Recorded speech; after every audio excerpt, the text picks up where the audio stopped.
Well, I can tell you that Kathy Frame is probably one of the most respected jail commanders in the state. I hear that all the time from sheriffs around the county.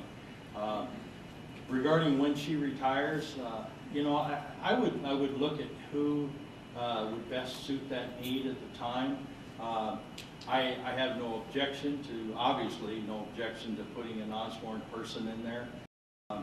But, you know, as far as saying I would go sworn or non-sworn, I'd look and see just who I've got during that period of time and who would be best suited for the job.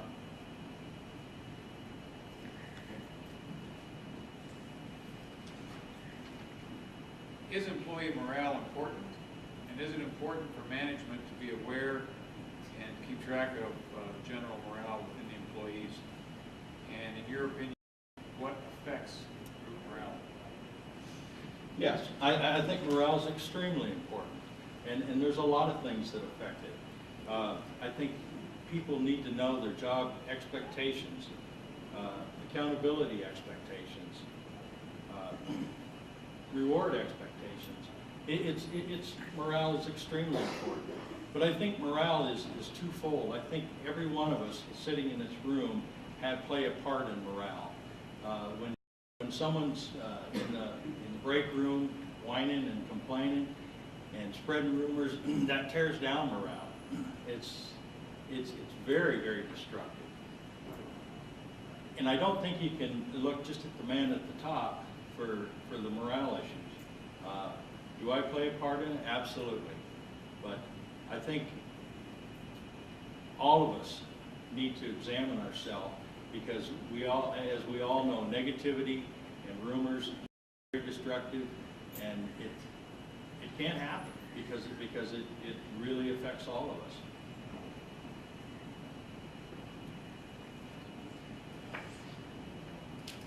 The morale issue is obviously one of the biggest problems we have, and I think that I think the sheriff is the person that sets the tone. I said that before, I'll say it again.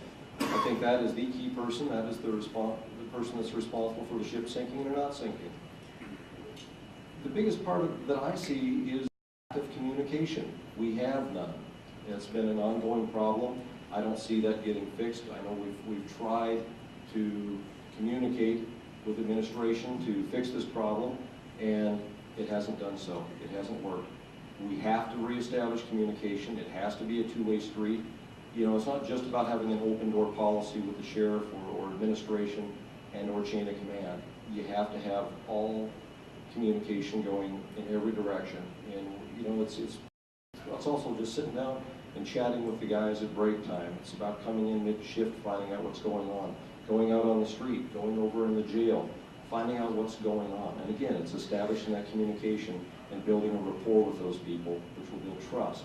And as soon as you start having trust and integrity, you're going to start building morale up.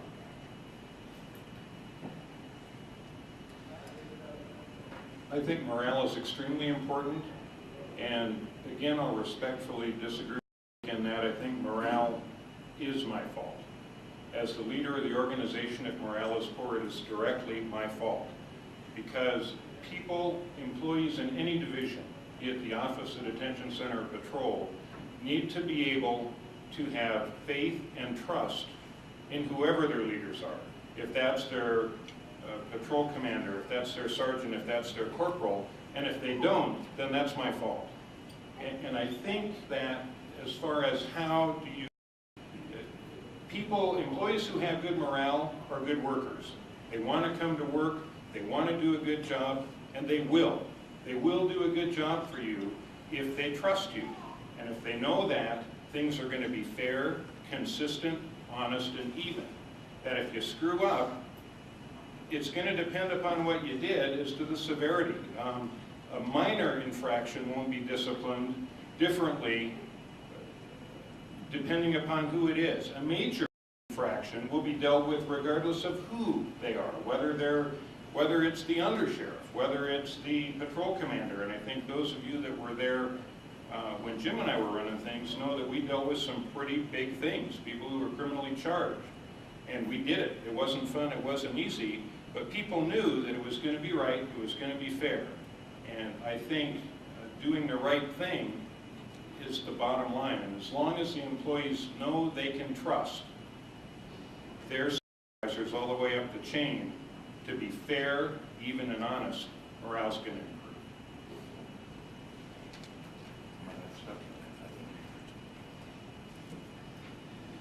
In the last few years, it has become apparent that transferring from detention to sworn has been met with opposition. Due to this fact, some have resorted to finding employment elsewhere. Do you foresee any change in this past practice? Sure, I do. My theory on that is, first of all, let me say that I think detention is truly a profession in and of itself that requires a lot of expertise training and a special kind of person. That being said, I know that there are occasionally people in the detention center that do want to transfer either out of detention into the sworn division or even into the office. And I think that that's certainly, I see absolutely no problem with that. And I know there's always been at least some minor resistance from the detention commanders. Kathy, are you still here? I'm sorry. But I think I've had this talk with her even, that, hey, you're taking my good people. We spent all this time, effort, and money training them, and now you're going to move them into a sworn role. Well, I don't think that one's more important than the other, but once again, if an employee is unhappy in the position they're in, and they're a good employee, then I think it's important they have the opportunity to move. You already know what they're like. You've got a chance to look at it. You know what their work ethic is. You know what their record is. And I see absolutely no problem with moving someone into a different position, especially if they're a good employee. I'd much rather do that than lose them to another agency. And that's happened over the last several years, I know. So. Chuck, excuse me 1 second. Sure. It's not that the employee is unhappy, he's just looking to step up on the ladder. Yeah, exactly. And perhaps perhaps that's a misnomer. I guess what I meant to say was, by that statement, I just don't know that necessarily stepping up is moving into a sworn job, because detention's important too. And for those that want to stay there, I want to make sure that I make that point. But yes, certainly, if they want to step up, they want to move to a different position, I think they should be allowed to. Thank you. Yeah, you know, I had a juvenile detention officer come in my office just yesterday, and he's accepted a pre-service. He's going into the police academy, and I congratulate him. And I have never felt like anyone who wants to improve themselves or better themselves, you know, I support that. I support that 100%. I told him when he got out of the academy that I would encourage him to apply.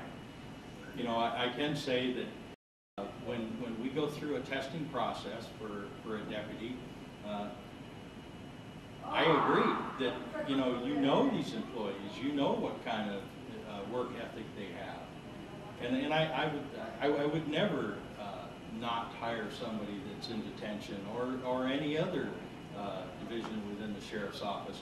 If they're the best qualified, they're going to get hired.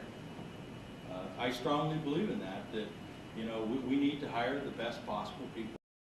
You know, there is a process we go through: the testing, the oral board, the physical examination, and the background check. And I'm going to hire the best there is. And you do have a leg up because we do know who you are. And I encourage people to better themselves. You know, I guess I disagree a little bit with what Mike is saying. I don't think necessarily better yourself. You're doing with what makes you happy. You know, I can't, honestly, I could not go over to the detention and do their job. It would drive me absolutely more nuts than I already am. I couldn't do it. I applaud all of you that can. I don't think that moving over to sworn is necessarily stepping up the ladder. It's in the eye of the beholder. If you do what you do, you like doing it, you do it well, God is smiling on you. If you can pay the bills with what you're doing, fantastic. You know, I think if you have somebody that you know, somebody that you can see their work ethic, and